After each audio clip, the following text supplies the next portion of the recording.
सर्वप्रथम सर्वांना श्री स्वामी समर्थ. स्वामी महाराजांच्या कृपेने तुमच्या सर्व चांगल्या इच्छा पूर्ण होत ही स्वामींचरणी प्रार्थना करते आणि आजच्या व्हिडिओला सुरुवात करते. नवरात्रीतील अष्टमी, महाअष्टमी म्हणजे दुर्गा अष्टमी 30 सप्टेंबर 2025 मंगळवार रोजी आलेली आहे. अष्टमी नवमीला बऱ्याचशा घरांमध्ये कन्यापूजन केले जाते. कन्यापूजन म्हणजे नवरात्रीचा प्राण असं म्हटलं काही वावगं नाही. देवी आईची सर्वात प्रभावी सेवा म्हणजे कन्यापूजन. आपण सवाष्ण पूजन तर करतोच, तुम्ही 1-2 महिला पूजल्या चालेल, पण तुम्हाला जेवढ्या कन्या पूजता येईल ना महिलांनो, काही नाही केलं तुम्ही तरीही चालेल नवरात्रीत, पण तुम्हाला कन्यापूजन अवश्य करायचं आहे. कन्यापूजन केल्याने माता गौरी इतकी प्रसन्न होते की 9 रूपं, माता गौरीची 9 रूपं आपल्याला नवरात्रीचं संपूर्ण फळ मिळवून देत असतं. तर कन्यापूजन करताना 10 वर्षाच्या खालील असलेल्या मुलींना कन्यापूजनासाठी बोलवायचं आहे. 2 वर्षापासून ते 10 वर्षापर्यंतच्या मुलींना तुम्ही बोलवू शकता. पूजनासाठी तुम्ही तुमच्या जवळपास जेवढ्या कन्या रत्न असतील ना त्यांना अवश्य बोलवा. मग तुम्हाला 2 कन्या मिळाल्या, 5, 7, 9 किंवा त्यांच्यापेक्षा जास्तीत जास्त जेवढ्या कन्या पूजनासाठी येतील ना, मोठ्या भावभक्तीने कन्या पूजन करायचं आहे. आता नाहीच कन्या मिळाल्या, तुमच्या घरात लहान मुली असतील, तुमची स्वतःची जरी मुलगी असेल ना, प्रथम सुरुवात आपल्या घरातून करा. आपली मुलगी असेल तुमची लहान, तर आधी आपल्या लेकीला पूजायचं आहे, मग बाहेरच्या लेकींना बोलवायचं आहे. प्रथम आपल्या मुलीला पूजा आणि मग सर्वांना घरी जाऊन, त्यांच्या घरी जाऊन आग्रहाचे आमंत्रण द्यायचं आहे. भावभक्तीने त्यांना बोलवा. जसं आपण आपल्या देवी आईला घरी बोलवत आहोत तशाच पद्धतीने अगदी आग्रहाचं आमंत्रण द्या. या ग बायांनो, या माझ्या घरी, या कन्यापूजन करण्यासाठी या, असं बोलवायला जायचं आहे तुम्ही स्वतः. ज्या महिला कन्यापूजन करणार ना त्यांनी स्वतः जा, बाकी कुणाला नका पाठवू. या दिवशी तरी हा नियम जरूर पाळा महिलांनो. स्वतः जा, त्या लेकींना घरी बोलवून आणायचं आहे, त्यांना आग्रहाचं आमंत्रण तुम्हाला करायचं आहे. 2 वर्षाच्या कन्यापूजनाने दारिद्र्य दूर होते. 3 वर्षाची कन्या त्रिमूर्ती मानली जाते, तिच्या पूजनाने सुख समृद्धी आपल्या घरात नांदते. 4 वर्षाची कन्या ही कल्याणी रूपाने मानली जाते, आपल्या घराचं कल्याण होतं, लेकरा बाळांचं कल्याण, प्रगती होते. 5 वर्षाची कन्या रोहिणी स्वरूप मानली जाते, आपल्या घरात सुख आरोग्य लाभतं. 6 वर्षाची कन्या कालिका स्वरूप मानली जाते आणि आपल्या घरात राजयोग येतो. 7 वर्षाची कन्या पूजनाने ऐश्वर्य प्रदान होत असतं, धनधान्याने आपलं घर भरून जातं. 8 वर्षाच्या कन्या पूजनाने विजयाची, यशाची प्राप्ती होते, मुलाबाळांची प्रगती होते. 9 वर्षाच्या कन्या पूजनाने शत्रूंपासून कायम आपलं रक्षण होत राहतं. कधीच कुणाची नजरबाधा आपल्या घरादाराला, उंबरठ्यावर सुद्धा पडत नाही. 9 वर्षाच्या कन्येचं स्वरूप हे 9 दुर्गांचं मानलं जातं. 10 वर्षाच्या कन्या पूजनाने आपल्याला सर्व इच्छा पूर्ण होत असतात. कन्या पूजन करताना कन्येंना आमंत्रण आदल्याच दिवशी द्या किंवा तुम्ही त्या दिवशी दिलं, पण स्वतः महिलांनो जाऊन कन्येंना आमंत्रण द्यायचं आहे तुम्हाला.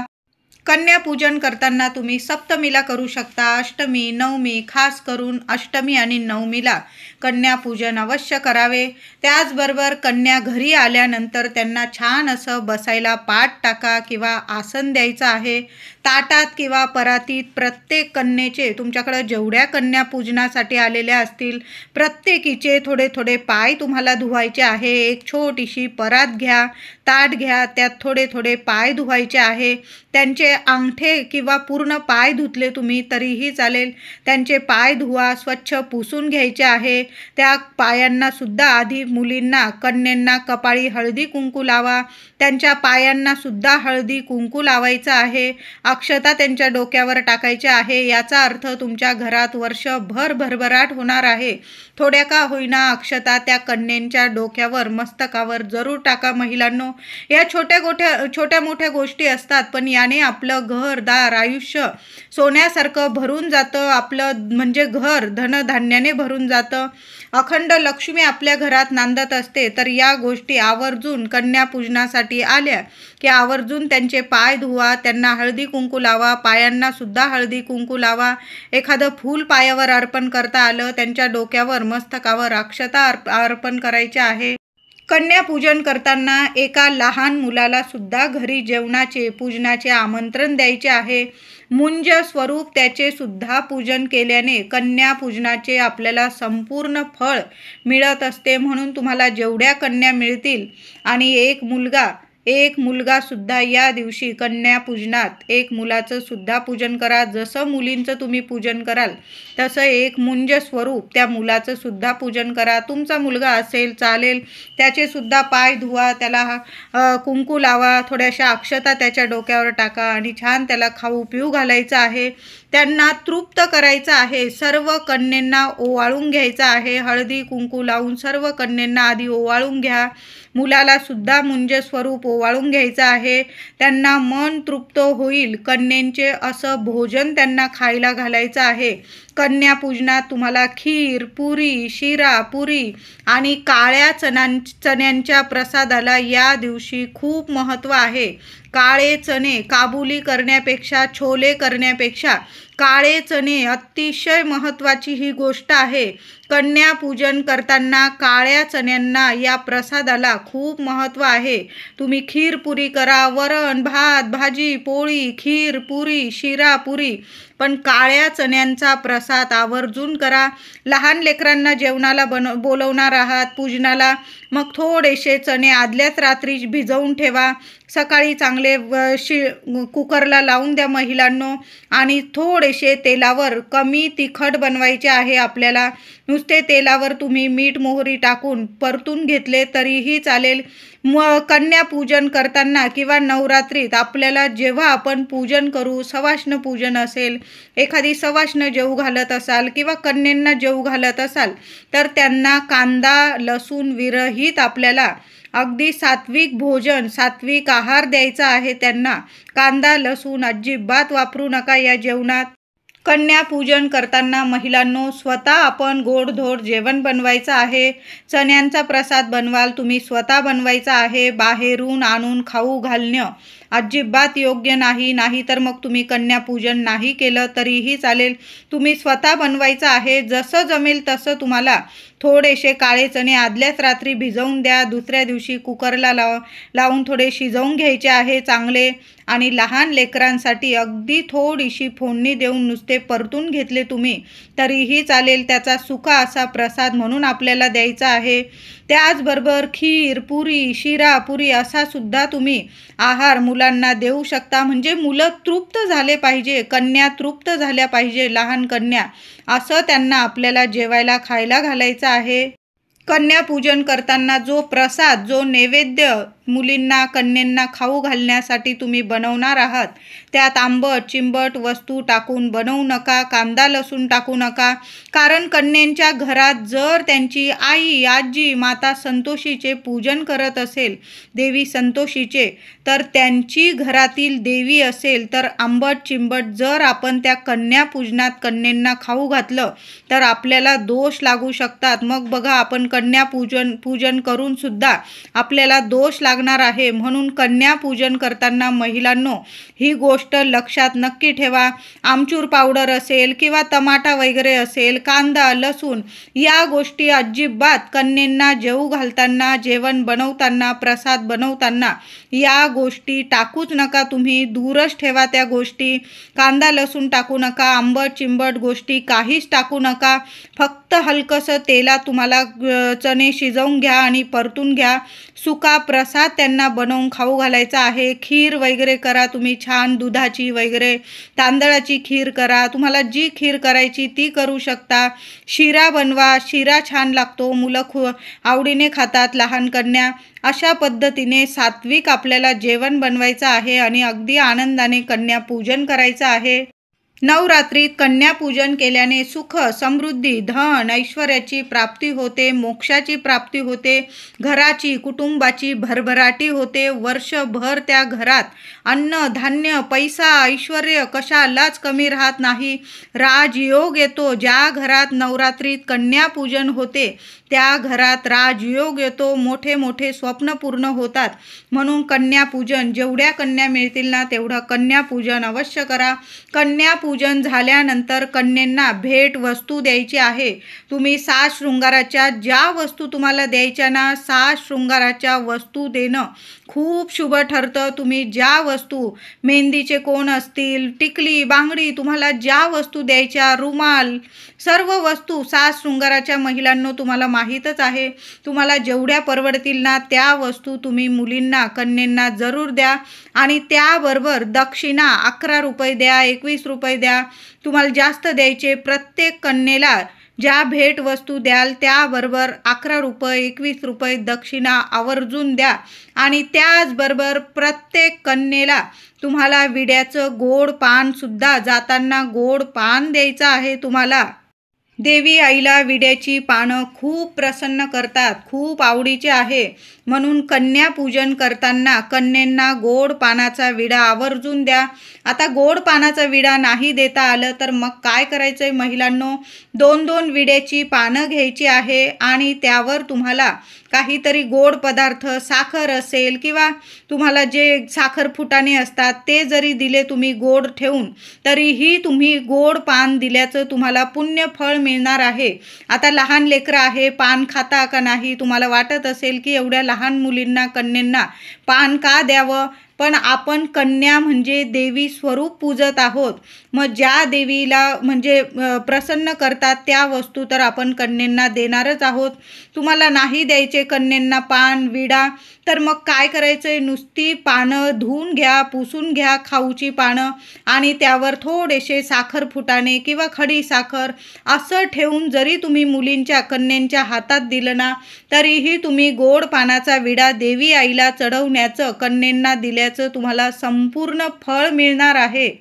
आता तुमची मुलं अभ्यासात कमजोर असतील किंवा अभ्यासात अजिबात लक्ष देत नाही, तुमचं ऐकत नाही, अशा आईने नवरात्रीत कन्यापूजनात वही, पेन, पुस्तक, शाळेची बॅग, म्हणजे शाळेत शिक्षणासाठी ज्या वस्तू लागतात ना त्या वस्तू कन्येंना, आणि एका मुलाला आपण मुंज म्हणून, मुंज स्वरूप आपण ज्या मुलाचं पूजन केलेलं आहे त्या सर्वांना आपण शिक्षणाला उपयोगी पडतील अशा वस्तू भेट म्हणून द्यायचं आहे. आणि कन्यांना तर आपल्याला 7 शृंगाराची एक का होईना वस्तू जरूर भेट द्या. मग शाळेसाठी लागणाऱ्या वस्तूसुद्धा तुम्ही भेट म्हणून देऊ शकता. यामुळे तुमच्या मुलांच्या स्वभावात खरोखर तुम्हाला फरक दिसून येईल, अभ्यासात त्यांची प्रगती व्हायला लागेल. आपण कन्यापूजन का करतो? आपल्या घरात सुख समृद्धी यावी, घरात धनधान्याची भरभराट व्हावी, दुर्गा मातेचा, लक्ष्मी मातेचा अखंड वास घरात राहण्यासाठी कन्यापूजन अवश्य करा. आता कन्यापूजन झाल्यानंतर कन्या जेव्हा खाऊन तृप्त होऊन भेट वस्तू घेऊन जेव्हा त्या त्यांच्या घरी जातील, त्यांना एखाद्या रुमालात मूठभर तांदूळ महिलांनो अवश्य द्या. घरात धनधान्याची, पैशांची इतकी बरकत होईल. म्हणून प्रत्येक कन्या घरी जाताना तिला तिच्या रुमाल तर घेऊनच या महिलांनो वाटण्यासाठी. रुमालामध्ये थोडे थोडे अख्खे तांदूळ, अक्षता द्यायचे आहे. आणि तांदूळ देऊन पाठवताना त्या तांदळातून तुम्हाला चिमूटभर तांदूळ काढून घ्यायचे आहे. बघा, खूप सुंदर सेवा आहे ही सुद्धा. म्हणजे लक्ष्मी माता, तुम्ही लक्ष्मी मातेची सेवा केलेली आहे आणि लक्ष्मी माता तुम्हाला धनधान्यांनी तुमचं घर भरून गेलेली आहे.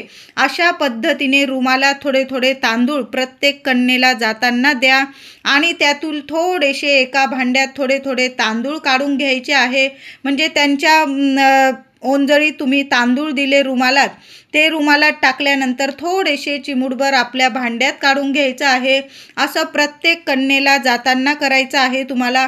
बघा, कधीच तुमच्या घरात धनधान्याला कधीच कशाला कमी पडणार नाही. सर्व तुमची स्वप्न पूर्ण होणार आहे.